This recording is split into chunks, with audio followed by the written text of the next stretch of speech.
नमस्कार दोस्तों, आप सभी का स्वागत है हमारे YouTube channel GS study point पे। आज के वीडियो में हम देखेंगे जो ओल्ड एनसीईआरटी ज्योग्राफी की क्लास चल रही थी उसके अगले अध्याय को देखेंगे और आज का अध्याय नंबर है 7। इसमें हम किस चीज़ को डिस्कस करेंगे मुख्य रूप से तो उत्तरी अमेरिका जो महाद्वीप है वहाँ पे पाए जाने वाले जो संसाधन है और उनका उपयोग यानी कि उनका इस्तेमाल किस प्रकार से वहाँ पे किया जाता है। ठीक है, तो देख लेते हैं। इससे क्वेश्चन एक जरूर आएगा और बहुत ही आसान भाषा में यहाँ पे मैं समझाने का आपको प्रयास करूँगा। ठीक है, पहले एनसीईआरटी में है कुछ दे रखी है टर्मोलॉजी। तो यहाँ पे दे रखा है स्थायी तुषार भूमि, यानी कि स्थायी तुषार भूमि वो भूमि होती है जहाँ पर हमेशा जो मिट्टी होती है वो क्या होती है, जमी हुई रहती है। तो लिखा हुआ है सदैव जमी अवमृदा को क्या बोलते हैं, स्थायी तुषार भूमि, यानी वहां पे कभी भी जो वो भूमि है उस पर से बर्फ नहीं हटेगी, यानी बर्फ की चादर जो है हमेशा उस पर चढ़ी रहेगी, उसके ऊपर बनी रहेगी। फिर विस्तृत कृषि क्या होती है यह देख लेते हैं। तो विस्तृत कृषि क्या होती है, ऐसी प्रचलित कृषि जिसमें क्या होता है बड़े बड़े खेतों में कृषि कार्य जो है मशीनों की सहायता से जो है कुछ किसानों के द्वारा किया जाता है। यानी कि एक किसान होगा, उसके पास बड़ा सा फार्म हाउस होगा और इतने बड़े फार्म हाउस पे वो अकेले कार्य करता है और लेकिन मशीनों की सहायता से कार्य करेगा। ठीक है, तो उसको क्या बोलेंगे हम, विस्तृत कृषि। तो अमेरिका में जो है, उत्तरी अमेरिका में मुख्य रूप से इसी प्रकार की कृषि की जाती है। तो चलिए देख लेते हैं पहले। तो यहाँ पे पहले उसने बताया कि उत्तरी अमेरिका का जो क्षेत्रफल है संसार के कुल क्षेत्रफल का कितना है, लगभग 16% है। तो हमने देखा था इससे पहले वाले वीडियो में सबसे बड़ा जो महाद्वीप कौन सा है, एशिया है। दूसरे नंबर पे कौन आता है, अफ्रीका आता है। और तीसरे नंबर पे कौन सा महाद्वीप आता है, उत्तर अमेरिका। तो उत्तरी अमेरिका जो है तीसरा सबसे बड़ा महाद्वीप है। तो जो विश्व के कुल क्षेत्रफल का कितना है, 16% है। यहाँ संसार की क्या है, कुल जनसंख्या का केवल 9% भाग निवास करता है, यानी जनसंख्या बहुत ही यहाँ पे कम रहती है।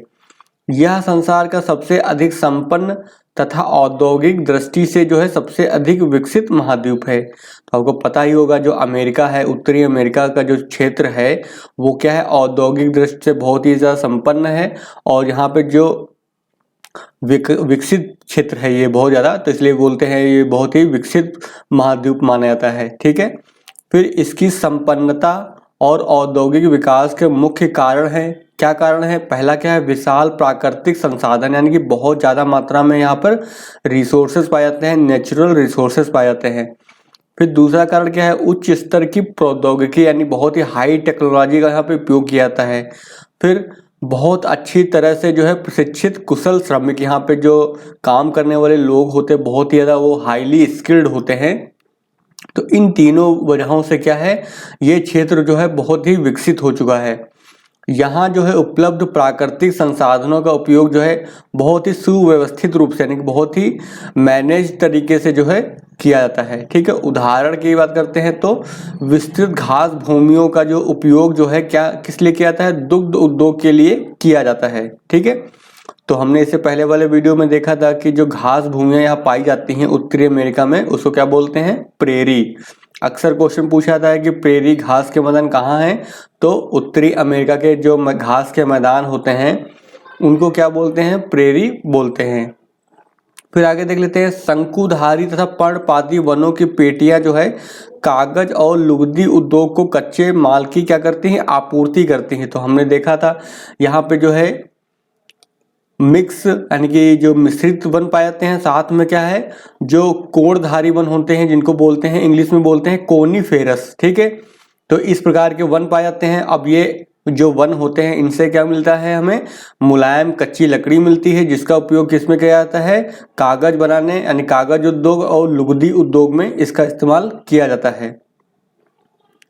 चलिए आगे देख लेते हैं।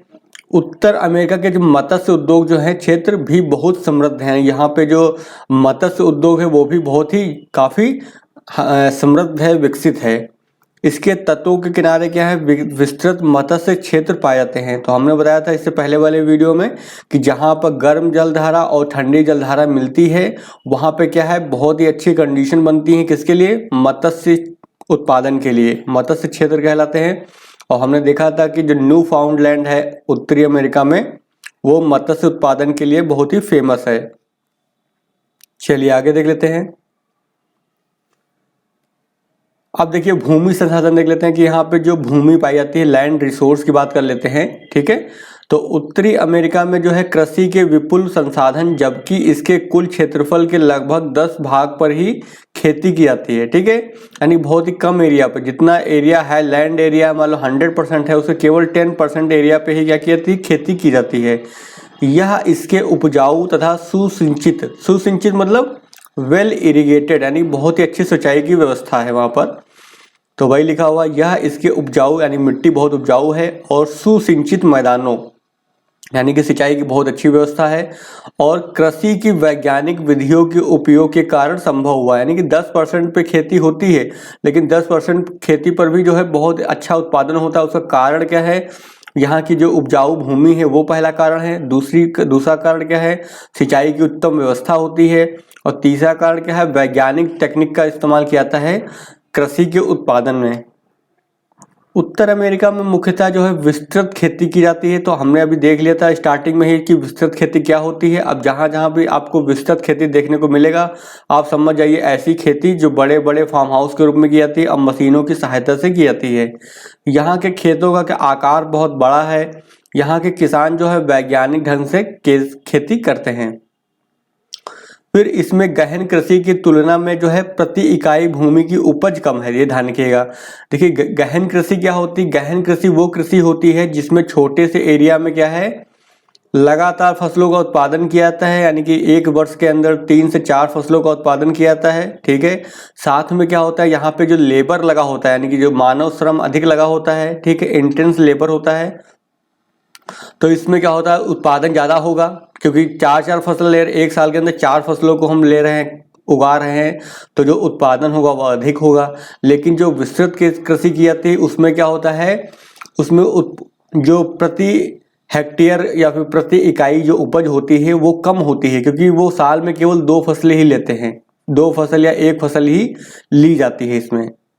तो वही लिखा हुआ है, परंतु कृषि के अंतर्गत बहुत बड़ा क्षेत्र होने के कुल से जो है, अब से क्या है, बहुत बड़े एरिया में जो कोई एक किसान जो है उत्पादन करता है, ठीक है। अब एक छोटा किसान है, केवल वो छोटे से उत्पादन एरिया में करता है, इसमें वो 4 फसल एक साल में उगाता है, लेकिन इसमें क्या है, वो 2 फसलें उगाएगा। तो इससे जो उत्पादन की मात्रा होगी, यानी कि मान लो ये एक साल के अंदर 4 कुंटल अनाज का उत्पादन करता है, लेकिन ये बड़े से एरिया में ही जो है, इतने बड़े एरिया में जो है 10 कुंटल जो है अनाज का उत्पादन कर लेता है। तो इसका मतलब क्या हुआ, उपज जो होती है, यानी जो किसान का प्रोडक्शन है वो किस में अधिक होगा, यानी कि यहाँ पे जो विस्तृत कृषि की जाती है वहां पे जो है प्रोडक्शन अधिक होता है, ठीक है।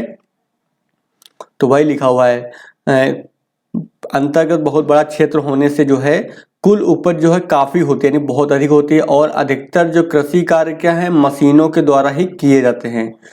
अब इससे क्या होगा, मशीन से ही सारे काम किए जा रहे हैं, तो मशीन से जो लागत आती है वो भी क्या होती है, कम हो जाती है। मानव का जो मूल्य अधिक होता है, लेकिन मशीन तो क्या है, कम समय में ज़्यादा काम कर लेती है, और इसलिए जो है जो लागत आती है, इनपुट कॉस्ट होती है, वो क्या हो जाती है, कम आती है। तो वही लिखा हुआ है कि जो अधिकतर जो कृषि कार्य जो है मशीन के द्वारा किए जाते हैं, इसी का परिणाम है, यानी कि इसके कारण जो कृषि कार्यों में लगे हुए बहुत थोड़े से व्यक्ति हैं, जो यहाँ की कुल जनसंख्या का एक छोटा हिस्सा, यानी बहुत कम लोग वहाँ पे खेती करते हैं। आप देखेंगे भारत में क्या है, लगभग जो है 50% यानी 45 से 50% लोग क्या करते हैं, कृषि पे निर्भर है, यानी कि कृषि करते हैं। लेकिन यहाँ पे क्या है, बहुत ही कम लोग, यानी 2% के आसपास, 2 से 5% के आसपास ही लोग यहाँ पे खेती करते हैं अमेरिका में। प्रचुर खाद्य सामग्री प्राप्त कर लेते हैं, क्योंकि लोग कम है, जो कृषि से जो जुड़े हुए लोग हैं कम हैं, और बड़े बड़े खेत हैं, तो इससे क्या है, जो इनका जो उत्पादन होता है वो अधिक होता है प्रति व्यक्ति, ठीक है। उत्पादन न केवल घरेलू आवश्यकता पूरी करते हैं, यानी जो उत्पादन हो रहा है यहाँ पर खाद्यान्न का, वो क्या घरेलू आवश्यकता, यानी कि जो डोमेस्टिक डिमांड होती है, एक देश की डिमांड होती है कि इतना अनाज उसको चाहिए होता है एक साल के अंदर, उतनी आवश्यकता से बहुत अधिक उत्पादन होता है। इससे क्या होता है, वो बाहर बाद में क्या करेंगे, निर्यात करेंगे, जो बचेगा खाद्यान्न उसका क्या करेंगे, वो निर्यात करेंगे। तो वही लिखा हुआ है, घरेलू आवश्यकता पूरी करते हैं, अपितु यानी साथ ही भारी मात्रा में क्या करते हैं, निर्यात के लिए भी बच जाता है। मक्का हो गया, गेहूं हो गया, जौ हो गया, उत्तर अमेरिका क्या है, प्रमुख खाद्यान्न फसलें हैं। तो आपको पता है जो उत्तरी अमेरिका का मुख्य क्षेत्र जो है कैसा भाग है, शीतोष्ण कटिबंधीय क्षेत्र में आता है। ठीक है, ना तो ज्यादा ठंडा आता है ना तो ज्यादा गर्म आता है, जहाँ पे ये घास के मैदान हैं। तो शीतोष्ण क्षेत्रों में कौन सी फसल होगी, मक्का होगी। ठीक है, गेहूं होता है, जौ का उत्पादन होता है, तो इसीलिए यहाँ की जो है ये मुख्य फसलें होती हैं। फिर कपास हो गया, तंबाकू हो गया, सोयाबीन हो गया और अलसी क्या है, अन्य प्रमुख फसलें हैं।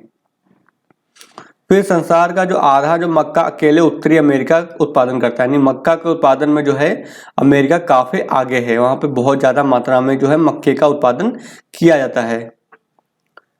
चलिए आगे देख लेते हैं। यहाँ पे जो है मक्के को क्या बोलते हैं, कॉर्न, यानी इंग्लिश में मक्के को बोलते हैं कॉर्न कहते हैं यहाँ पर। और गर्म जलवायु और थोड़े थोड़े समय के अंतर पर होने वाली वर्षा के क्षेत्रों में मक्के की अच्छी खेती होती है। यानी मक्का कहाँ पे मुख्य रूप से उगाया जाता है, जहाँ पे थोड़ी सी गर्मी हो और जहाँ पे समय समय पे जो है बारिश भी होती रही है। मक्का के पौधे का जो है मूल स्थान कहाँ, संभवतः दक्षिणी मैक्सिको है। तो जो मैक्सिको का एरिया है, दक्षिणी मैक्सिको का क्षेत्र है, वहां पे माना जाता है कि मक्के का जो है ओरिजिन प्लेस, यानी कि वहीं से जो है मक्का जो है पूरे विश्व भर में फैला है।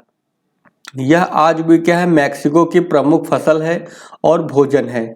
लेकिन संयुक्त राज्य में इसका उपयोग मुख्य रूप से क्या है, जो सुअर होते हैं यानी पिग होते हैं और पशुओं के खिलाने के लिए किया जाता है। ठीक है, तो वहां पे जो सुअर पाले जाते हैं, सुअर पालन किया जाता है, पशु पालन किया जाता है, उनको खिलाने के लिए जो है मुख्य रूप से मक्के की फसल को उगाया जाता है। गेहूं का उत्पादन जो है कनाडा और संयुक्त राज्य अमेरिका के जो है प्रेरी क्षेत्रों में होता है मुख्य रूप से। और उत्तर अमेरिका जो है विश्व के गेहूं उत्पादन का 5वां भाग पैदा करता है, यानी कि गेहूं के उत्पादन में काफी आगे है वो। आगे देख लेते हैं, कपास और तंबाकू जो है मुख्य रूप से कहाँ उगाया जाता है, तो मिसिसिपी की जो बेसिन, द्रोणी का मतलब क्या होता है, बेसिन। ठीक है, द्रोणी के दक्षिणी भागों में पैदा की जाती है। तो ये हो गया आपका कि तंबाकू यहाँ पे उगाया जाता है मुख्य रूप से, और कपास यानी कि जो दक्षिणी भाग है। ठीक है, यहाँ पे जो है कपास और तंबाकू के लिए जो है अच्छी परिस्थितियां अवेलेबल हैं, तो इसलिए यहाँ पे इस तरह की खेती की जाती है। ठीक है, तो चलिए आगे देख लेते हैं। आगे कह रहा है कि कपास की उपज के लिए इस क्षेत्र की मिट्टी और जलवायु बहुत ही क्या है, उपयुक्त है। बहुत ही फेवरेबल कंडीशंस यहाँ पे होती हैं कपास की उपज के लिए। इस क्षेत्र में क्या है, ग्रीष्म ऋतु जो है कैसी होती, कोष्ण, कोष्ण का मतलब गर्म। ठीक है, ध्यान रखिएगा। और वर्षा कैसी होती, सामान्य होती है। साफ आसमान और तेज धूप कपास की फसल के पकने और चुनने यानी कलेक्ट करने के लिए एक आदर्श परिस्थिति देते हैं। तो ध्यान रखिएगा हमेशा कपास की खेती के लिए किस तरह की जो है परिस्थितियां होनी चाहिए, गर्म जलवायु होनी चाहिए, वर्षा भी होनी चाहिए ठीक ठाक, ज़्यादा नहीं होनी चाहिए लेकिन ठीक ठाक वर्षा होना चाहिए। और साथ में आसमान जो होना चाहिए कैसा होना चाहिए, पाला रहित होना चाहिए, यानी कि आसमान साफ होना चाहिए। अगर पाला गिरेगा तो क्या होगा, कपास को खराब कर देगा, कपास की फसल को नुकसान हो जाएगा अगर पाला गिरेगा।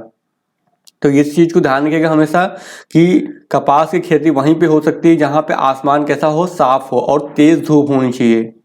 ठीक है, भारत में जैसे गुजरात का क्षेत्र हो गया, महाराष्ट्र का क्षेत्र हो गया, तो इन क्षेत्रों में क्या है, आसमान साफ रहता है, तेज धूप रहती है। ठीक है, इसकी वजह से यहाँ पे जो है कपास की खेती होती है। फिर उत्तर अमेरिका में जो है संयुक्त राज्य तथा मैक्सिको कपास के 2 प्रमुख उत्पादक देश हैं, क्योंकि दक्षिणी भाग ही जो है उत्तरी अमेरिका का जो दक्षिणी भाग है वहीं पे गर्मी अधिक होती है, साफ मौसम होता है, जिसके कारण क्या होगा, जो संयुक्त राज्य अमेरिका यानी यूएसए हो गया और मैक्सिको का क्षेत्र हो गया, वहां पे मुख्य रूप से कपास की खेती की जाती है। अब यूपीएससी में क्वेश्चन ऐसे ही पूछेगा, वहां पे कंडीशन दे देगा, अब पूछेगा ये किस फसल के लिए है, तो आपको याद रखना है तेज धूप किसके लिए चाहिए, साफ आसमान किसके लिए चाहिए, बारिश किसके लिए चाहिए। ठीक है, तो आपको ये सब चीजें जो है यहीं से निकल के आएंगी। एनसीईआरटी पढ़ेंगे तो इससे क्या होगा, आपको यूपीएससी के क्वेश्चन जो आते हैं ना बहुत ही टफ लेवल के, वो आप आसानी से कर सकेंगे। ठीक है, इसीलिए जो है एनसीईआरटी का बेसिक बुक है और इसको पढ़ना बहुत ही जरूरी है। चलिए आगे देख लेते हैं। मैक्सिको की खाड़ी के तट के साथ साथ क्या है, चावल हो गया, गन्ने की खेती की जाती है। तो मध्य अमेरिका की उष्णकटिबंधीय निम्न भूमियां जो है केले और गन्ने की खेती के लिए क्या है, प्रसिद्ध है। यहाँ पे केले की खेती भी होती है और गन्ने की भी खेती होती है। गन्ने की खेती के लिए जो है पश्चिमी द्वीप समूह यह वेस्ट इंडीज प्रसिद्ध है। तो आपने देखा था मैप में, तो मान लो ये यूएस का क्षेत्र है, ये मेक्सिको हो गया, तो यहाँ पर जो क्षेत्र है, ये वाला क्षेत्र, यहाँ पे आइलैंड हैं बहुत सारे, और इसको बोलते हैं वेस्ट इंडीज, ठीक है, क्योंकि पश्चिम में है ये, तो पश्चिमी द्वीप समूह बोलते हैं इसको हैं, ठीक है। यहाँ पे यूरोप अगर मान लो है, ये यूरोप है, तो यूरोप के पश्चिम में होने की वजह से इसका नाम क्या पड़ गया, वेस्ट इंडीज पड़ गया, ठीक है। तो यहाँ पे मुख्य रूप से गन्ने की खेती होती है। चलिए आगे देख लेते हैं। आगे क्या कह रहा है, संयुक्त राज्य का कुल जो कृषि उत्पादन जो है कनाडा या मैक्सिको के उत्पादन से अधिक, यानी यूएसए का जो क्षेत्र है वहां पे जो कृषि का उत्पादन है वो कनाडा हो गया और मैक्सिको हो गया उससे अधिक है। चलिए आगे देख लेते हैं। फिर इसका मुख्य कारण बोला है उन्होंने, क्या है, यानी कि जो यूएसए है वहां पे मुख्य कृषि का उत्पादन अधिक क्यों है, तो उसका मुख्य कारण क्या है, यहाँ की जो अपेक्षाकृत अनुकूल जलवायु है। तो अमेरिका कैसा प्रदेश हो गया, अमेरिका बहुत ही उत्तर में है उसके, तो अमेरिका जो है, सॉरी कनाडा, कनाडा जो है क्या है, देखो यूएसए यहाँ पे आपको मिलेगा लगभग, ठीक है। इसके उधर क्या, इधर इधर क्या मिलेगा आपको, कनाडा मिलेगा, इधर कनाडा है इधर, ठीक है। और इसके दक्षिण में क्या है, मैक्सिको है, ये हो गया मैक्सिको। अब देखिए यूएसए कहाँ पे है, इन दोनों के बीच में है, यूएसए हो गया, अमेरिका जिसको बोलते हैं, ठीक है। तो यूएसए जो है इनके बीच में है, यहाँ पे इधर का एरिया बहुत ठंडा है और इधर का एरिया बहुत गर्म है, ठीक है। तो यूएसए का जो क्षेत्र है वो कैसे एरिया में पड़ता है, वो ना तो ज़्यादा गर्म है और ना ही ज़्यादा ठंडा है, और प्लस क्या है, यहाँ पर जो है प्रेरी के मैदान पाए जाते हैं बीच में, ये निम्न भूमि का जो क्षेत्र है, तो इनका विस्तार जो है यूएसए में बहुत अधिक मात्रा में फैला हुआ है। तो वही लिखा हुआ, उत्तरी अमेरिका के आंतरिक भाग में स्थित प्रेरी के विस्तृत घास भूमियां जो हैं तथा पर्वतीय चारागाहों पर बड़ी संख्या में गाय, बैल, भेड़ और घोड़े पाले जाते हैं।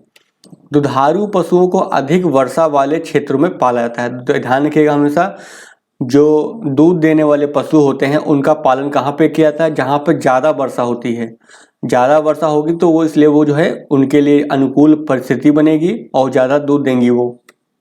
जिन पशुओं से मांस प्राप्त किया जाता है, जिनसे केवल मांस के लिए पाला जाता है, मान लो कोई अगर पशु है, ठीक है, जिनका इस्तेमाल केवल मांस के लिए किया जाता है या फिर ऊन वगैरह के लिए होता है, तो उन्हें अपेक्षाकृत क्या है, शुष्क प्रदेशों में पाला जाता है। वहाँ पे जहाँ पे बारिश कम होती है उस एरिया में उनको पाला जाता है।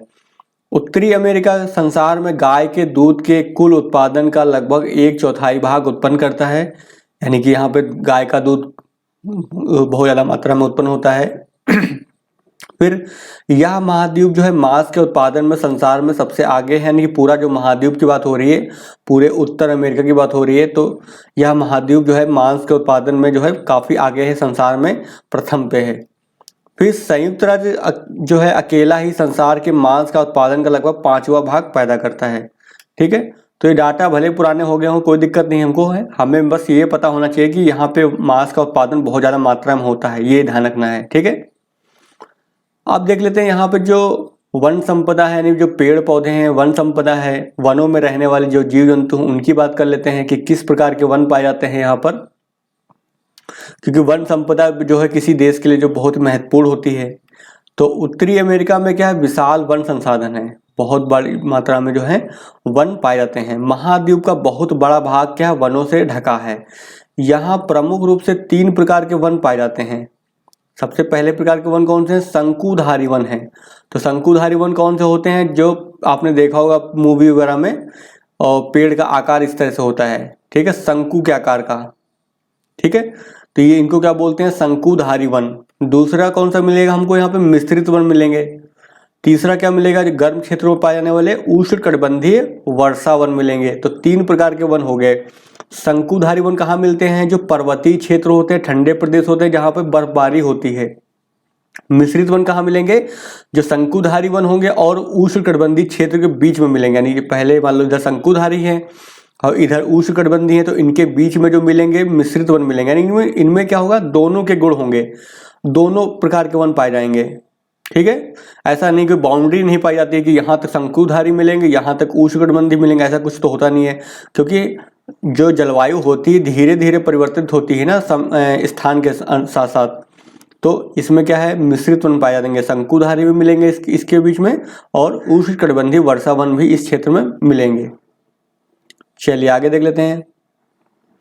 फिर शंकुधारी वन जो है कनाडा के अधिकांश क्षेत्रों में, तो जाहिर सी बात ठंडे प्रदेशों में ही तो मिलेंगे शंकुधारी वन, और संयुक्त राज्य के उत्तरी भाग में और पश्चिमी कार्डिलेरा पर फैले हैं, यानी पश्चिमी कार्डिलेरा मतलब जो पर्वतीय क्षेत्र हो गया वहां पे फैले हुए हैं। फिर चीड़ हो गया, फर हो गया और बालसम, तो ये जो है यहाँ के प्रमुख वृक्ष हैं। तो हमें ध्यान रखना, चीड़ जो होता है पेड़, फर होता है और बालसम होता है, ये किस प्रकार के वन हैं, ये हैं आपके शंकुधारी वन है, यानी शंकुधारी वनों की प्रजातियां हैं ये वन क्या है, मुलायम लकड़ी के बहुत बड़े स्रोत हैं। तो ठंडे प्रदेशों में जो भी वन पाए जाएंगे वो हमेशा कैसे होंगे, मुलायम लकड़ी के होंगे, और इनका इस्तेमाल मुख्य रूप से किसमें होगा, कागज के निर्माण में। फिर संसार की कुल मुलायम लकड़ी का 5वां भाग अकेले जो है उत्तर अमेरिका में पैदा होता है। कागज और लुगदी इस क्षेत्र के महत्वपूर्ण वन उत्पाद हैं। जाहिर सी बात है यहाँ पे जो है अब जो जिस प्रकार के वन पाए जाएंगे उसी प्रकार के तो वन उत्पाद मिलेंगे हमें। तो वन उत्पाद में यहाँ पे कौन सा मिलेगा, मुख्य रूप से कागज और लुगदी बनाने वाले। चलिए आगे देख लेते हैं। अब देखिए क्या है, डगलस फर और सफेद चीड़, ठीक है। तो जो डगलस फर एक प्रजाति है, तो डगलस फर बोलते हैं या फिर फर भी बोलते हैं। तो डगलस फर हो गया और सफेद चीड़, इनसे इस लकड़ी से क्या होता है, चौखट दरवाजे और खिड़कियां बने जाती हैं। जो आपने घर में देखा होगा, जो दरवाजों का फ्रेम होता है, ठीक है, दरवाजे होते हैं, ये दरवाजे का फ्रेम होता है, दरवाजे होते हैं, यानी ये जो होते हैं दरवाजे, और खिड़कियां जो आपने देखी होंगी अपने घरों में लगी हुई, ठीक है।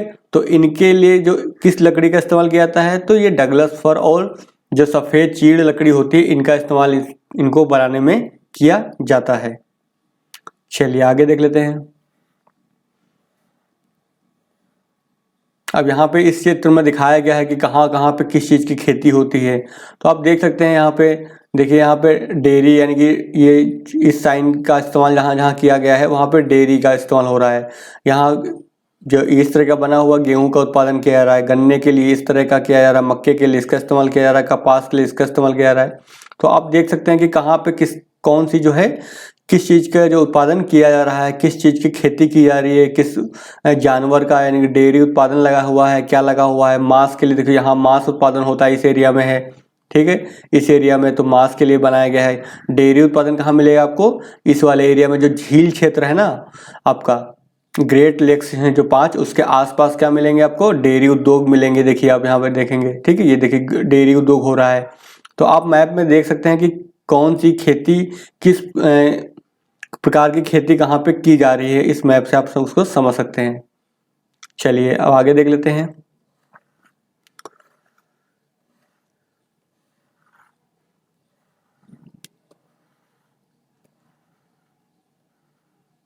फिर आगे देखा सेलुलोज होगा, रॉल हो गया था, तारपीन मुलायम लकड़ी से जो है प्राप्त किए जाते हैं। तो हमने भी देखा था ऊपर, जो चीड़ का पेड़ होता है तो उससे सेलुलोज प्राप्त किया जाता है, रॉल होता है, तारपीन होता है, मुलायम लकड़ी है, इस उन्हीं वनों से जो है मुख्य रूप से प्राप्त की जाती है, ठीक है। सेलुलोज का उपयोग क्या होता है, तो सेलुलोज का उपयोग क्या होता है, रेयन के कपड़े बनाने में इसका उपयोग होता है, ठीक है। तो कभी भी क्वेश्चन पूछा जाए कि सेलुलोज का इस्तेमाल किस लिए किया जाता है, तो कपड़े बनाने में उसका इस्तेमाल किया जाता है। और रेयन एक क्वालिटी है उसके कपड़े की, उसको बनाने का इस्तेमाल जो है सेलुलोज से, यानी उसको बनाया जाता है रेयन, ठीक है, ध्यान रखिएगा। आगे देख लेते हैं शीतोष्ण कटिबंधीय प्रदेश के दक्षिणी भागों में। अब इसके जो दक्षिण में, यानी जो ठंडा प्रदेश है उसके दक्षिण में क्या होगा, तो जाहिर सी बात है मिश्रित वन पाए जाते हैं यहाँ पर हैं, ठीक है। तो वहाँ पे जो है पर्णपाती वन हो गए, पर्णपाती वृक्षों के साथ साथ जो है शंकुधारी वृक्ष भी मिलते हैं, यानी दोनों प्रकार के मिलेंगे, मिक्स मिलेंगे। पर्णपाती वृक्षों की जो पत्तियां होती कैसी होती, चौड़ी होती हैं, जिन्हें वे वर्ष में एक बार गिरा देते हैं। जैसे भारत में देखा होगा आपने, जब पतझड़ का मौसम आता है, ठंडी के बाद जब जो ठंड होती है, ठंड के बाद जो है आपने देखा होगा मार्च अप्रैल के महीने में सारे पेड़ क्या करते हैं, अपने पत्तियों को गिरा देते हैं। क्यों गिरा देते हैं, क्योंकि आगे लंबे समय तक जो है बारिश की कोई उम्मीद नहीं होती है, बारिश नहीं होती है। इस वजह से क्या होता है, ये अपने पेड़ के जो ये पेड़ होते हैं, पतझड़ के पेड़ होते हैं, अपनी पत्तियों को क्या करते हैं, गिरा देते हैं, जिससे क्या पानी को बचाया जा सके। ठीक है, तो वही लिखा हुआ है। फिर मैपिल हो गया, बाज हो गया, बीच हो गया, इस प्रकार के वृक्ष हैं। यानी कि कौन से वृक्ष हैं ये पर्णपाती प्रजातियां यहाँ पे पाई जाती है। मैपिल हो गई, बाज हो गई और बीच, ये 3 प्रजातियां जो हैं किससे संबंधित हैं? पर्णपाती वृक्षों की हैं ये। इस तरह के जो वन होते हैं वो संयुक्त राज्य के पूर्वी भागों में पाए जाते हैं। तो इस तरह के जो वन पाए जाएंगे कहाँ मिलेंगे? तो जो यूएसए है, संयुक्त राज्य अमेरिका है, उसके पूर्वी हिस्से में। फिर सफेद चीड़ और स्प्रूस से क्या है? अखबारी कागज के लिए लुगदी प्राप्त की जाती है। यह कागज मोटे और सस्ते किस्म का होता है। ठीक है, तो ये जो चीड़ की लकड़ी होती है, स्प्रूस होता है, उससे जो है कागज बनाया जाता है। इसका जो उपयोग अखबारों के छापने में होता है। फिर बाज और भिनसा, इसको इंग्लिश में बोलते हैं विलो। ठीक है, तो बाज और विलो जो वृक्षों की लकड़ी से फर्नीचर बनाया जाता है। इनका इस्तेमाल क्या होता है? फर्नीचर को बनाने में किया जाता है। फिर जो मैपिल पाया जाता है, हमने देखा अभी मैपिल देखा ना यहाँ पर मैपिल, तो मैपिल का इस्तेमाल क्या होता है? मैपिल वृक्ष का रस मीठा होता है और इससे चीनी बनाई जाती है। तो ध्यान रखिएगा, जो मैपिल पेड़ पाया जाता है यहाँ पर, पर्णपाती वृक्ष है जो, उसका इस्तेमाल किस रूप में हम कर सकते हैं? चीनी बनाने के उसका इस्तेमाल किया जाता है। ठीक है, चीनी बनाने में उसका इस्तेमाल होता है मैपिल, तो नाम याद रखिएगा। आगे इधर रखा है जो उष्णकटिबंधीय वर्षा वन। अब सबसे दक्षिण में क्या मिलेंगे हमको? उष्णकटिबंधीय वर्षा वन मिलेंगे। तो उष्णकटिबंधीय वर्षा वन जो है दक्षिण मैक्सिको तथा मध्य अमेरिका के देशों में पाए जाते हैं। इन वनों से क्या है? अच्छे किस्म की कठोर लकड़ी, देखिए ठंड जहाँ पे होगा, ठंडा मौसम होगा, वहाँ पे हमेशा मुलायम लकड़ी मिलेगी, और जहाँ पे गर्मी होगी वहाँ पे हमेशा कठोर लकड़ी मिलेगी। फिर महोगनी हो गया, लॉगवुड हो गया, इन वनों के क्या है? मुख्य वृक्ष हैं। तो ये जो महोगनी हो गया, लॉगवुड हो गया, ये कैसे हैं वृक्ष हैं? ये उष्णकटिबंधीय वर्षा वन हैं, उनकी प्रजातियां हैं। कठोर लकड़ी उत्तम कोटि के जो है सिगारों के बक्से बनाने में तथा भवन निर्माण में काम आती है। तो सिगार आपने देखा होगा, मूवी वगैरह में पीते हैं बड़े बड़े आदमी, तो जो सिगार होते हैं उनके बक्से बनाने में जो है, उनके बॉक्स बनाने में जो है इस लकड़ी का इस्तेमाल किया जाता है। तो ये तो हमने देख लिया यहाँ पे पाए जाने वाले वन संसाधन को। अब हम देखते हैं यहाँ पे खनिज और शक्ति संसाधन, यानी कि इस महाद्वीप पे कौन कौन से जो है खनिज पाए जाते हैं, और शक्ति संसाधन मतलब किस तरह के हम जल विद्युत शक्ति का इस्तेमाल बना सकते हैं, उसको बनाने के बारे में हम देखेंगे कहाँ कहाँ पे जल शक्ति संसाधन उपलब्ध है। उत्तर अमेरिका जो है विभिन्न खनिज संसाधनों में खूब संपन्न है। यह संसार में जो है पेट्रोलियम, ठीक है, प्राकृतिक गैस, निकिल, जस्ता, एस्बेस्टस, सोना, चांदी, तांबा और लौह अयस्क का क्या है? प्रमुख उत्पादक है। तो ध्यान रखिए, जो पूरा महाद्वीप है, उत्तर अमेरिका महाद्वीप है, वहाँ पे पेट्रोलियम भी बहुत बड़े भंडार पाए जाते हैं, प्राकृतिक गैस के हैं, निकिल हो गया, जस्ता हो गया, सोना हो गया, चांदी हो गया, तांबा हो गया, और लोहे के, लौह अयस्क के भी भंडार यहाँ पे बहुत ज़्यादा मात्रा में पाए जाते हैं। अब देख लेते हैं कहाँ पे कौन सी चीज़ मिलेगी हमें। तो कनाडियन शील्ड, तो इससे पहले वाले वीडियो हमने देखा था कनाडियन शील्ड, ये कहाँ पे मुख्य रूप से फैला है? जहाँ पे कनाडा का क्षेत्र है वहाँ पे पाई जाती है कनाडियन शील्ड। ठीक है, संसार में खनिजों का क्या है? सबसे बड़ा भंडार है। ठीक है, यहाँ पे बहुत ज़्यादा मात्रा में खनिज पाए जाते हैं। यहाँ निकिल हो गया, लौह अयस्क हो गया, सोना हो गया, ठीक है, और जो अन्य प्रकार के जितने भी जो खनिज होते हैं यहाँ पे जो है मुख्य रूप से पाए जाते हैं। फिर आगे क्या है? सुपीरियर झील का क्षेत्र जो है, सुपीरियर झील का क्षेत्र जो है उत्तरी अमेरिका में उत्तम कोटि की लौह अयस्क का अग्रणी उत्पादक है। तो कभी भी अगर आपसे क्वेश्चन करे कोई कि उत्तरी अमेरिका में जो है लौह अयस्क सबसे ज़्यादा मात्रा में कहाँ पाया जाता है, तो सुपीरियर झील, जो वहाँ पे सुपीरियर झील है ना, जो ग्रेट लेक्स में 5 लेक हैं उसमें एक लेक कौन सी है? सुपीरियर लेक है। तो यहाँ पर ही जो है लोहे के जो है क्या पाए जाते हैं? भंडार पाए जाते हैं। ठीक है, और यहाँ की एक जो बहुत ही महत्वपूर्ण खान है मेसाबी रेंज। ठीक है, तो किससे संबंधित है? लोहे अयस्क के लिए, लौह अयस्क के उत्पादन से संबंधित है मेसाबी रेंज। तो यहाँ पे आएगा, कभी भी अगर आपसे पूछा जाए मेसाबी रेंज का संबंध किससे है, तो लौह अयस्क से संबंधित। कहाँ पे है? सुपीरियर झील के पास है। फिर सोना कहाँ मिलता है? सोना मुख्यतः जो ओंटारियो, तो ओंटारियो झील है वहाँ पर एक है, वहाँ पे जो है सोना निकाला जाता है मुख्य रूप से, और यहाँ संसार की सोने की सबसे बड़ी खान है। ठीक है, ओंटारियो में।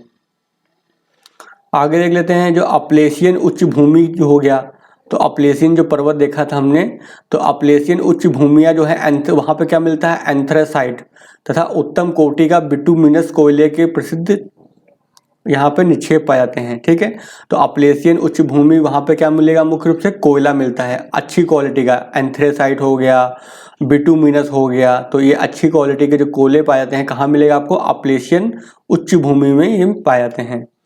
संसार में जो है मुलायम कोयले के सबसे बड़े क्षेत्र यहीं स्थित हैं, यानी यहीं पर अपलेशियन क्षेत्र में पाए जाते हैं। कोयले का जो उपयोग मुख्य रूप से कहाँ होता है, लोहा हो गया, इस्पात उद्योग में किया जाता है। इस क्षेत्र में उद्योगों के विकास में इसका क्या है, बड़ा भारी योगदान है। जाहिर सी बात है, अब कोई उद्योग लगाया जाना है, मान लो लोहे का उद्योग लगाया जाना है, तो लोहे के उद्योग को चलाने के लिए क्या हमको चाहिए, एनर्जी चाहिए, ऊर्जा चाहिए, और कोयला जो है ऊर्जा का सबसे अच्छा स्रोत माना गया है पहले समय में। तो जहाँ जहाँ पे भी जो कोयले के निक्षेप पाए जाते हैं वहाँ पे जो है, और साथ में अगर लोहे के भी निक्षेप पाए जाते हैं, तो उस एरिया में क्या हो जाएंगे, लौह उद्योग का विकास हो जाता है। तो वही लिखा हुआ है, संसार में मुलायम कोयले के जो सबसे बड़े क्षेत्र यहीं पर स्थित हैं, और कोयले का जो उपयोग मुख्य रूप से लौह और इस्पात उद्योग यानी आयरन एंड स्टील इंडस्ट्री में होता है। इस क्षेत्र में उद्योगों के विकास में इसका बड़ा भारी योगदान है। ठीक है, तो यानी इस यहाँ क्षेत्र में जो है वहाँ पे बहुत सारे इंडस्ट्री लगाई गई हैं, उसका रीज़न यही है, वहाँ पर लोहा भी अवेलेबल है और कोयला भी अवेलेबल है। फिर संयुक्त राज्य में क्या है, संयुक्त राज्य में तेल का जो है पहला कुआं जो है कहाँ मिला था, पश्चिमी पेंसिल्वेनिया में। ठीक है, तो जो पश्चिमी पेंसिल्वेनिया है वह क्षेत्र जो है वहाँ पे क्या है, तेल के जो पहले कुआं वहाँ पे खोज हुई थी उसकी, कब हुई थी, 1859 में ये खोज की गई थी। मैक्सिको की खाड़ी तथा अटलांटिक महासागर के तटीय मैदानों में जो है संसार का अधिकतर जो है पेट्रोलियम और प्राकृतिक गैस निकाला जाता है। तो आपने देखा जो मैक्सिको की खाड़ी है, ठीक है, और अटलांटिक महासागर का जो तटीय मैदान है, ठीक है, जैसे आप ये देखेंगे अगर ऐसे है मान लो, ठीक है, तो ये क्या हो गया, ये हो गया मैक्सिको की खाड़ी हो गया, और ये अटलांटिक महासागर हो गया। इसके जो तटीय क्षेत्र, ये जो तटीय क्षेत्र है, इन क्षेत्रों में क्या पाया जाता है, मुख्य रूप से पेट्रोलियम और प्राकृतिक गैस पाया जाता है, यहाँ पे निकाला जा रहा है। ठीक है, फिर संयुक्त राज्य अमेरिका में जो प्राकृतिक गैस का सबसे बड़ा उत्पादक है। ठीक है, प्राकृतिक गैस के उत्पादन में अगर पूछा है आपसे कभी भी क्वेश्चन कि कौन सा देश जो है प्राकृतिक गैस के उत्पादन में सबसे आगे है, तो यूएसए यानी कि संयुक्त राज्य अमेरिका। यहाँ इसके साथ ही यहाँ पे गंधक हो गया, फास्फेट हो गया, पोटास भी पाए जाते हैं। फास्फेट और पोटास का उपयोग अनेक प्रकार के रसायन और उर्वरक बनाने में होता है।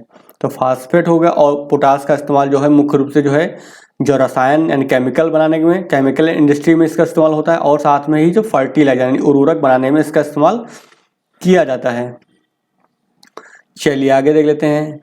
फिर पश्चिमी कार्डिलेरा में जो पश्चिमी हिस्सा है जो आपका यूएसए का, ठीक, जहाँ पर रॉकीज माउंटेन है, तो वो उस क्षेत्र की बात हो रही है। तो पश्चिमी कार्डिलेरा में तांबे के विशाल भंडार पाए जाते हैं। तो यहाँ पे क्या मिलता है, मुख्य रूप से तांबा मिलता है। फिर यहाँ पेट्रोलियम, प्राकृतिक गैस, कोयले और फास्फेट के भी निक्षेप हैं। तो इसके साथ तांबे के साथ साथ जो है पेट्रोलियम भी पाया जाता है, प्राकृतिक गैस भी मिलती है वहाँ पर, कोयले के भंडार भी हैं, फास्फेट भी मिलता है। संसार के शीशे और जस्ते के बड़े निक्षेप ब्रिटिश कोलंबिया में हैं। ठीक है, तो ब्रिटिश कोलंबिया, कभी भी पूछा है कि ब्रिटिश कोलंबिया कहाँ है, तो ये अमेरिका में है, ध्यान रखिएगा। नाम से लगेगा कि ये आपको लगेगा कि ब्रिटेन में है, नहीं, ब्रिटिश कोलंबिया कहाँ मिलेगा आपको, यूएसए में मिलेगा। ठीक है, तो पहली बात यहाँ पे क्लियर हो गई ब्रिटिश कोलंबिया कहाँ है। फिर ये क्यों फेमस है, क्योंकि यहाँ पे शीशा, ठीक है, शीशे जो लेड होता है, और जस्ते, तो शीशा और जस्ता के जो है यहाँ पे बहुत ज़्यादा मात्रा में बड़े स्तर पे जो है निक्षेप अवेलेबल है, यानी पाए गए हैं। इस क्षेत्र में चांदी भी विपुल मात्रा में पाई जाती है। तो इस क्षेत्र में जो है ब्रिटिश कोलंबिया के क्षेत्र में जो है, या फिर हम इसको बोल सकते हैं पश्चिमी कार्डिलेरा के क्षेत्र में चांदी भी पाई जाती है। फिर मैक्सिको अनेक वर्षों से संसार में चांदी का अग्रणी उत्पादक देश बना हुआ है, यानी कि यहाँ पे चांदी के उत्पादन में जो है मैक्सिको काफी आगे है।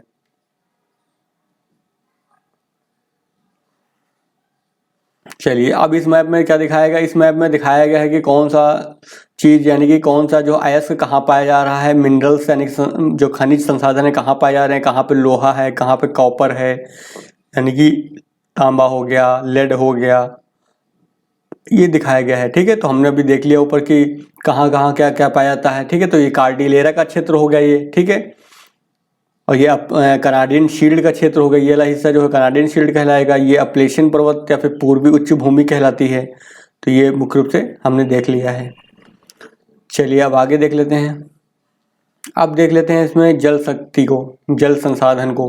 ठीक है, तो देखिए अब जल संसाधन कहाँ मिलेगा, जल संसाधन का विकास कहाँ पे हो सकता है, जहाँ पे पर्वतीय क्षेत्र हो, थोड़ा ऊंचा क्षेत्र हो। क्योंकि हमको क्या करना, डैम बांध बना करके क्या करते हैं, हम पानी को नीचे गिराते हैं गुरुत्वाकर्षण के प्रभाव में, जिससे क्या होता है, टरबाइन घूमते हैं। अब टरबाइन घूमेगा तो विद्युत का उत्पादन किया जाता है। ठीक है, तो उत्तरी अमेरिका जो है जल शक्ति के संसाधनों में बहुत संपन्न है। इस महाद्वीप में क्या है, बड़े पैमाने पर जल विद्युत बनाई जाती है। सेंट लॉरेंस नदी जो है अपलेशियन क्षेत्र तथा टेनेसी, कोलोराडो और कोलंबिया जो नदियों की घाटियों में जल विद्युत के विकास के लिए आदर्श स्थल, यानी ये क्षेत्र बताए गए हैं कहाँ कहाँ पे जो है जल विद्युत के लिए जो है आदर्श स्थितियाँ उपलब्ध हैं और वहाँ पे जल विद्युत का विकास किया गया है। फिर उत्तर अमेरिका जो है न्याग्रा जलप्रपात जल विद्युत का सबसे बड़ा स्रोत है। यानी कि उत्तरी अमेरिका में अगर देखते हैं तो न्याग्रा वाटरफॉल जो है वहाँ पे जो है जल विद्युत का सबसे बड़ा जो है स्रोत बनाया गया है, यानी लगाया गया है। अब देख लेते हैं मत्स्य संसाधन। तो मत्स्य संसाधन कहाँ मिलेगा, जो तटीय क्षेत्र है वहाँ पे जो है मछली का उत्पादन किया जाता है। तो उत्तरी अमेरिका में क्या है, उत्तरी अमेरिका में जो है खुले सागरों यानी ओपन सी, ठीक है, जो सागर होता है, तो जैसे तट से दूर जाते जाते हैं तो उसको बोलते हैं खुले सागर, यानी कि वो सागर को जो है बंद नहीं है, चारों तरफ से खुला हुआ है, उसके आसपास कोई भी जो है स्थल भाग नहीं होता है। तो उत्तर अमेरिका में खुले सागरों के तथा अंतःस्थली क्या होता है, जो मान लो अगर उत्तरी अमेरिका मान लो ऐसे बना हुआ है, एक रफली मैप बना लेते हैं हम ऐसे। ठीक है, जो यानी अंदर के, यानी यहाँ पानी हो या झील है कोई, यहाँ पे कोई झील है, मान लो यहाँ पे कोई झील है या फिर यहाँ पे जो ग्रेट लेक्स बनी हुई है यहाँ पर। ठीक है, तो इसको बोलते हैं अंतःस्थलीय। कोई नदी हो गया, कोई तालाब हो गया, कोई झील हो गई, तो कोई दलदली क्षेत्र हो गया, तो उसको बोलते हैं कि अंतःस्थलीय। ठीक है, इनलैंड बोलते हैं। तो वही लिखा है खुले सागर मतलब इस वाले एरिया में भी, और अंतःस्थलीय यानी इस वाले एरिया में भी। दोनों के मत्स्य क्षेत्र क्या महत्वपूर्ण है, यानी दोनों ही जगह जो है मत्स्य का उत्पादन, मत्स्य पालन किया जाता है। महाद्वीप के उत्तर पूर्वी तट के आसपास जो छिछला सागर है, जिसमें मछलियां क्या है प्रचुर मात्रा में पाई जाती हैं। इस प्रकार के छिछले सागरों के विस्तृत तटीय क्षेत्र, यहाँ मछलियां अधिक मात्रा में मिलती हैं, यानी मत्स्य बैंक बोलते हैं इनको, या फिर मत्स्य ग्रहण क्षेत्र कहलाते हैं, जहाँ पर ज़्यादा मात्रा में जो है मछलियाँ पाई जाती हैं। फिर न्यू फाउंडलैंड के तट के पास, तो आपको पता है यहाँ पे क्या है, न्यू फाउंडलैंड। ठीक है, जहाँ पर क्या है, इधर से आने वाली गर्म जलधारा और इधर से आने वाली ठंडी जलधारा मिलती हैं इस स्थान पे, तो इसको बोलते हैं न्यू फाउंडलैंड। और यहाँ पे जो है मछली उत्पादन के लिए जो है आदर्श स्थिति उत्पन्न होती है। तो न्यू फाउंडलैंड के तट के निकट ग्रैंड बैंक नाम का जो है मत्स्य ग्रहण क्षेत्र संसार भर में क्या है प्रसिद्ध है। ठीक है, प्रशांत महासागर के तट पर टूना मछली की प्रजाति हो गई, और सालमन, तो दूसरी प्रजाति कौन सी मछली की है, सालमन। ठीक है, तो टूना प्रजाति की मछली और सालमन नाम की मछलियां जो है पकड़ी जाती हैं। यानी प्रशांत महासागर की बात कर रहा है, यानी इस वाले क्षेत्र की बात कर रहा है पश्चिम में। ठीक है, इधर की बात कर रहा है। इधर कौन सा है, अटलांटिक हो गया, और इधर कौन सा हो गया, प्रशांत महासागर हो गया। ठीक है, फिर मछलियों के घरेलू उपयोग और निर्यात के लिए क्या है, उनको संसाधित करके डिब्बों में बंद किया जाता है, इनको पैकिंग वैकिंग करके जो है निर्यात कर दिया जाता है उनको बेचने के लिए। ठीक है, ये हो गया मत्स्य का संसाधन। अब जनसंख्या देख लेते हैं। तो आपको पता है उत्तरी अमेरिका की जनसंख्या में क्या है, यहाँ के जो मूल निवासी बड़ी संख्या में संसार के विभिन्न भागों में आकर बसे लोग हैं। यानी कि यहाँ जो लोग अभी रह रहे हैं वो कौन लोग थे, वो थे जो यूरोप से आए थे लोग। ठीक है, यूरोप के देश से जो है कहाँ चले गए थे, उत्तरी अमेरिका में आके बस गए थे आकर के, कनाडा में, यूएसए में। ठीक है, तो यहाँ के जो उत्तरी अमेरिका की जनसंख्या में यहाँ के मूल निवासी और बड़ी संख्या में संसार के विभिन्न भागों से आकर बसे लोग हैं, यानी कि बाहर से आके लोग यहाँ पे बसे हैं, जिन्हें प्रवासी कहा जाता है। ये कई सौ सालों से यहाँ आकर बस गए हैं। तो आपको पता होगा जो यूरोप में बहुत ज़्यादा मात्रा में जनसंख्या हो गई थी, तो लोग वहाँ पे क्या है, वहाँ से निकल कर दूसरे महाद्वीपों में जाने लगे थे। नई दुनिया की खोज करने लगे थे। सबसे पहले जो है प्रवासी जो है पश्चिमी यूरोप के स्पेन हो गया, पुर्तगाल हो गया, फ्रांस, नीदरलैंड, ब्रिटिश द्वीप समूह से आए थे। उन्होंने क्या है विभिन्न भागों से उत्तरी अमेरिका में प्रवेश किया तथा इस महाद्वीप के विभिन्न भागों में क्या बस्तियां बसाकर रहने लगे ये लोग। ठीक है, फिर आगे देख लेते हैं। उत्तरी अमेरिका में क्या संसार की कुल जनसंख्या का केवल 9% भाग रहता है। या इस जनसंख्या का लगभग जो है 2/3 भाग अकेले संयुक्त राज्य में रहता है। संयुक्त राज्य की कुल जनसंख्या जो है 24 करोड़ यहाँ पे दिखाई गई है, तो अभी बदल गई है, वो 35 करोड़ से ज़्यादा हो चुकी है। ठीक है, वर्तमान समय में। तो हमको ये सब याद करने की जरूरत नहीं है, हमें ये पता होना चाहिए कि ज़्यादा जनसंख्या नहीं है, बहुत बड़ा महाद्वीप है लेकिन जनसंख्या वहाँ पे काफ़ी कम है। ठीक है, तो ये रहा आज का वीडियो। तो इसमें आई होप आपको अच्छे से समझ में आ गया होगा, पूरा जो बताया गया है पूरे महाद्वीप के बारे में बता दिया गया है, इसके बारे में कि वहाँ पर जनसंख्या कितनी है, कैसे क्या है। चलिए आगे देख लेते हैं।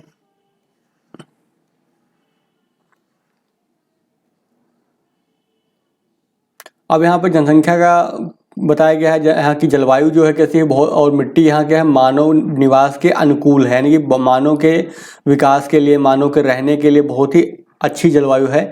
महाद्वीप के उत्तरी भाग जो है पश्चिमी कार्डिलेरा हो गया, दक्षिण पश्चिमी मरुस्थल में जनसंख्या बहुत ही विरल है। तो जाहिर सी बात है जहाँ पे मरुस्थल होगा, पहाड़ी क्षेत्र होगा, वहाँ पर जनसंख्या बहुत ही कम होती है। इसका कारण क्या है, मानव निवास के लिए जलवायु का प्रतिकूल होना, यानी कि वहाँ पे जलवायु कैसी है, मानव निवास के लिए प्रतिकूल है, अच्छी नहीं है, तथा पर्वतीय भागों की ऊबड़ खाबड़ भूमि है। तो जाहिर सी बात है जहाँ बहुत ज़्यादा ठंडी होगी, बहुत ज़्यादा गर्मी होगी, बहुत ज़्यादा शुष्क होगा मौसम अगर, और बहुत ही ज़्यादा पर्वतीय ऊबड़ खाबड़ ज़मीन होगी, तो वहाँ पे मानव निवास नहीं कर पाएगा, उसके रहने लायक ज़मीन नहीं होती है। इसके विपरीत क्या है, संयुक्त राज्य का जो पूर्वी भाग होता है, ठीक है, और जो मध्यवर्ती निम्न भूमि सघन रूप में जो है बसे हुए हैं। तो पर्वतीय क्षेत्र हो गए और जो मरुस्थलीय क्षेत्र हो गए वहाँ पे कम जनसंख्या है। इसके साथ ही जो पूर्वी उच्च भूमि हो गई और मध्य निम्न भूमि हो गई, वहाँ पे अधिक मात्रा में लोग रहते हैं, यानी कि जनघनत्व वहाँ पे अधिक है, क्योंकि यहाँ की जलवायु और उपजाऊ भूमि जो है कृषि के लिए उपयुक्त है। साथ ही खनिजों और शक्ति के संसाधनों की जो उपलब्धता तथा परिवहन की उत्तम व्यवस्था ने जो है इसके उत्तर पूर्वी भाग में अनेकों प्रकार के उद्योगों के विकास को क्या किया है, बढ़ावा दिया है। तो आप समझ सकते हैं कि कहीं पे जो है जनसंख्या वृद्धि जो होती है कैसे होती है, वहाँ की जो परिस्थितियाँ होती हैं उसके आधार पर होती हैं कि वहाँ की परिस्थितियाँ कैसी हैं, वहाँ की जलवायु कैसी है, वहाँ की मिट्टी कैसी है, वहाँ के संसाधन कैसे हैं। ठीक है, आगे क्या देखा, अतः कई औद्योगिक प्रदेश बन गए क्योंकि यहाँ पे संसाधन उपलब्ध हैं। ठीक है, अतः उत्तर अमेरिका के अनेक महत्वपूर्ण नगर यहाँ पर क्या है अवस्थित हैं इसी भाग में। मैक्सिको का सबसे अधिक सघन बसा क्षेत्र जो है मध्यवर्गीय भाग में मैक्सिको नगर के चारों ओर है, यहाँ संसार का सबसे बड़ा नगर है। ठीक है, फिर परिवहन को देख लेते हैं। यहाँ पे ट्रांसपोर्ट की क्या व्यवस्था है। ठीक है, परिवहन की तो अच्छा परिवहन तंत्र जो होता है, ठीक है, अच्छा परिवहन तंत्र तथा संचार के आधुनिक साधन जो है विकास की क्या है मूलभूत आवश्यकताओं में से एक हैं। अगर किसी क्षेत्र का विकास करना है तो वहाँ पे परिवहन तंत्र जो होता है यानी कि ट्रांसपोर्ट का सिस्टम अच्छा होना चाहिए, कम्युनिकेशन अच्छा होना चाहिए। उत्तरी अमेरिका का जो परिवहन तंत्र कैसा है, सुविकसित और आधुनिक है। ठीक है, यहाँ सड़कों और रेल मार्गों का क्या है एक सघन जाल है। अधिकांश सड़कें जो हैं रेल मार्ग जो है पूर्व से पश्चिम दिशा में है, यानी कि ऐसे पूर्व से लेकर पश्चिम की ओर ऐसे फैला हुआ है। ठीक है, सामान का जो परिवहन अभी भी जो है मुख्य रूप से जो है तटीय तथा अंतः स्थलीय जल मार्गों, यानी कि सामान का परिवहन करने के लिए जो है सबसे ज़्यादा जो है जल मार्ग का इस्तेमाल किया जाता है। क्यों किया जाता है, क्योंकि सस्ते होते हैं, इनका जो लागत आती है वो क्या होती है कम पड़ती है। अंतः स्थलीय जलमार्गों की दिशा जो है कैसी है उत्तर दक्षिण में है ऐसे। ठीक है, तो क्यों ऐसा होता है, ऐसा उसने पूछा है क्यों है, क्योंकि जो नदियां हैं ना तो वो उत्तर दक्षिण में जो है बह रही हैं, उत्तर दक्षिण दिशा में। फिर कनाडा के दक्षिणी भाग तथा संयुक्त राज्य के अधिकांश कई भागों में चौड़ी और समतल सड़कों का क्या जाल बिछा है। उन पर एक साथ जो है 4 से लेकर 6 वाहन एक ही दिशा में दौड़ सकते हैं, यानी कि बहुत चौड़ी रोडें हैं तो इनको बोलते हैं ना 4 लेन है, 6 लेन है, तो इसलिए। और इनको बोलते हैं क्या, इन सड़कों को फ्री वे बोलते हैं या फिर सुपर वे बोलते हैं, ठीक है। तो फ्री वे बोलेंगे, सुपर वे बोलेंगे, क्योंकि जाम नहीं मिलेगा यहाँ पर, इसलिए इनको क्या बोलेंगे, फ्री वे। आप आसानी से जा सकते हैं, रुकने की कोई ज़रूरत नहीं है आपको। फिर उत्तरी अमेरिका में रेल मार्गों का जो है विस्तृत तथा सुव्यवस्थित जाल है। संयुक्त राज्य और कनाडा में कई अंतर महाद्वीपीय रेल मार्ग हैं। अंतर महाद्वीपीय रेल मार्ग कौन सा होता है, जो पूरे महाद्वीप पे फैला होता है, उसको बोलते हैं अंतर महाद्वीपीय रेल मार्ग। यानी कि महाद्वीप के इस, मान लो अगर हम देखते हैं, मान लो अगर ऐसे बना हुआ है पूरा महाद्वीप, ठीक है, तो ऐसे मान लो है, तो इस क्षेत्र, इस स्थान से लेकर के इस स्थान तक अगर कोई रेल मार्ग जाता है, ठीक है, तो इसको क्या बोलेंगे, अंतर महाद्वीप, यानी पूरे महाद्वीप पे फैला हुआ है। उत्तर अमेरिका के पूर्वी आधे भाग में जो है रेल मार्गों का क्या घना जाल है, यानी बहुत ज़्यादा रेल मार्ग बने हैं। इसका क्या कारण हो सकता है, तो जाहिर सी बात है, इस एरिया में क्या होगा, ज़्यादा मात्रा में लोग रहते होंगे, यहाँ पे औद्योगिक क्षेत्र होगा, ठीक है, इसलिए यहाँ पे जो है रेल मार्ग अधिक घना है। फिर उत्तरी अमेरिका में कई अच्छे पत्तन का मतलब क्या होगा, पोर्ट, बंदरगाह, इनमें से अधिकतर जो है अटलांटिक के तट पर हैं। तो मुख्य रूप से जो अटलांटिक के तट पर हैं बंदरगाह, क्यों हैं, क्योंकि यहाँ पे आपको क्या मिलेगा, यूरोप का देश मिलेगा, अफ्रीका मिलेगा, इधर, ठीक है। तो यहाँ पर क्या है, इससे कनेक्टिविटी के लिए क्या है, जाहिर सी बात बंदरगाह सारे इधर ही होंगे ना, और यहाँ पर कोई पर्वतीय बाधा भी नहीं है। इधर क्या है आपका, रॉकीज पर्वत भी हैं, और इधर क्या है, इधर प्रशांत महासागर, बहुत बड़ा जो महासागर है वो फैला हुआ है। तो मुख्य रूप से जो ट्रांसपोर्ट होता है वो किसके बीच होता है, अटलांटिक महासागर के बीच में ही जो है व्यापारिक ट्रांसपोर्ट होता है, यहाँ पर है। फिर जल परिवहन जो है बहुत सस्ता होता है, इसलिए भारी और अधिक जगह घेरने वाले सामान का परिवहन प्रायः जल मार्गों से ही होता है। मिसिसिपी हो गया, सेंट लॉरेंस हो गया, नौ संचालन के योग्य बड़ी नदियां हैं, ठीक है। तो ध्यान रखिए, यहाँ की जो मिसिसिपी नदी हो गई, सेंट लॉरेंस नदी, ये तो बहुत ही मुख्य नदी है, क्योंकि ये विश्व की सबसे व्यस्त नदी है, ठीक है, सेंट लॉरेंस नदी जो है। चलिए आगे देख लेते हैं। आगे कह रहा है कि सेंट लॉरेंस नदी जो है वो ग्रेट लेक्स का जल मार्ग संसार का सबसे अधिक व्यस्त अंतःस्थलीय जल मार्ग है। हमने अभी आपको बताया कि जो सेंट लॉरेंस नदी है वो ग्रेट लेक्स का जो है, और जो ग्रेट लेक्स यहाँ पे जो 5 जो बड़ी झीलें पाई जाती हैं, ठीक है, वो जो है जल मार्ग संसार का, जो ये जल मार्ग जो है संसार का सबसे बिजी वाला है।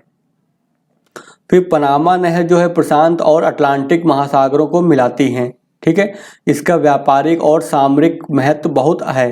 तो आपने देखा होगा, ये आप अगर देखेंगे मैप में अगर जाएंगे, तो ये अगर मान लो रफली मैप बना दिया मैंने ऐसे, ठीक है, ये हो गया उत्तरी अमेरिका का, और फिर ये ऐसे जुड़ा हुआ है यहाँ पे, और फिर यहाँ पे क्या आपको मिलेगा, दक्षिणी अमेरिका, ठीक है। नीचे क्या मिलेगा आपको, दक्षिणी अमेरिका मैप में मिलेगा आपको।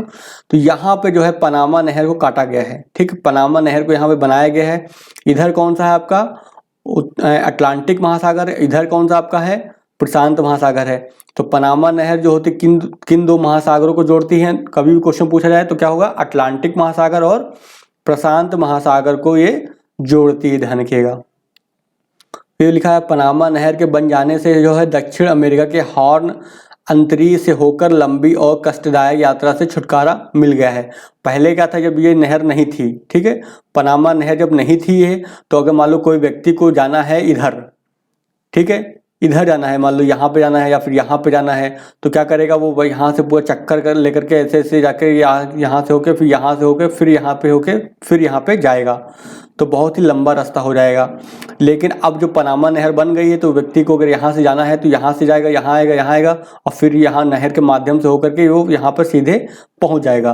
तो अब ये क्या है, आसानी से वो व्यक्ति पहुँच जाएगा यहाँ पर। तो वही लिखा, अब न्यूयॉर्क से जो सैन फ्रांसिस्को, न्यूयॉर्क कहाँ, यहाँ पर आपका पड़ता है, सैन फ्रांसिस्को कहाँ मिलेगा आपको, इस वाले तट पे मिलेगा, ठीक है। तो इस वाले क्षेत्र में यहाँ से अगर यहाँ जाना है तो आप इस माध्यम से जो है ऐसे जाकर सकते हैं, यहाँ पे सीधे पहुँच जाएंगे। तो वही लिखा है कि अब जो है न्यूयॉर्क से सैन फ्रांसिस्को का तक का जो सफ़र है वो काफ़ी आसान हो जाएगा, ठीक है, अब बहुत ही शॉर्टकट हो जाएगा। यहाँ पे दिखाया गया है, देखो मैप में दिखाया गया है ये, ठीक है।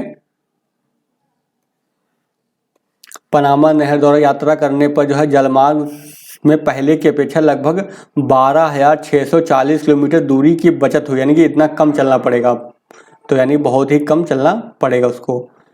फिर उत्तरी अमेरिका में सभी महत्वपूर्ण जो नगर हैं वो वायु मार्गों द्वारा जुड़े हुए हैं, क्योंकि बहुत ही विकसित क्षेत्र हैं। सारे जो मेन जो सिटीज़ होती हैं, महत्वपूर्ण नगर हैं, वो क्या है, वायु मार्गों द्वारा जुड़े हुए, यानी कि वहाँ पर एयरलाइन की सुविधा, यानी कि वहाँ पे एयरपोर्ट बने हुए हैं और आप आसानी से कहीं भी जा सकते हैं। इस महाद्वीप में क्या है, लगभग 10,000 वायुपत्तन हैं। सोचिए 10,000 एयरपोर्ट हैं इस महाद्वीप पे, तो बहुत ही ज़्यादा मात्रा में यहाँ पे एयरपोर्ट हैं। और न्यूयॉर्क का जो कैनेडी वायुपत्तन, यानी कि जो कैनेडी एयरपोर्ट है, संसार का सबसे व्यस्त अंतरराष्ट्रीय वायुयान पत्तन है, यानी सबसे ज़्यादा बिजी है।